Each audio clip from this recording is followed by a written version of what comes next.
Kairi, miks eelistada Devini vett? Devin on siis ainukene tugevalt aluseline mineraalvesi Eestis, mille pH on 9,1, kuid ta on sealjuures looduslik ja töötlemata. Mida tähendab see pH 9,1? pH on siis aluselisuse tähis ja Devin on siis looduslikult aluseline vesi, ta tuleb Bulgaaria mäestikallikast ja tuleb 700 meetri sügavuselt maapinnast 44 kraadisena ja seda hoitakse siis sellel temperatuuril ja niimoodi ta säilitabki selle loodusliku aluselisuse ja need looduslikud mineraalid. Miks on oluline juua aluselist vett?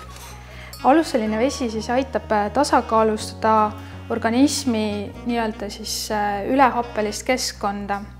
Et näiteks rasvaste toitude ja alkoholi tarbimisel muutub siis keha loomulik happelisus nagu kõrgeks ja aluseline vesi aitabki tasakaalustada.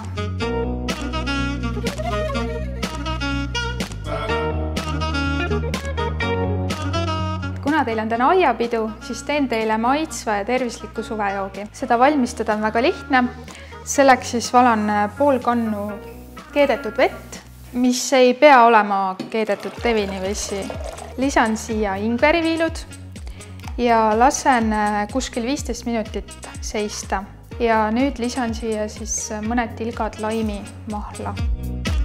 Kestab siis natukene magusamat jooki, siis võiks lisada juurde ka mett ja siis lisame ka Devini vett.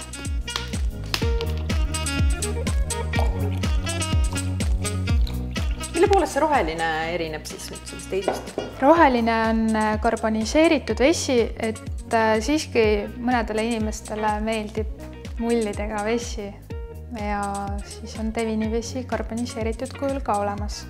Kuid selle pH tase on nüüd natukene nõrgem vist? Jah, see on nii-öelda siis mitte tarbija petmiseks. Kuna see on karboniseeritud, siis pH tase on natukene madalam. Aga ilusat suve! Ilusat suve!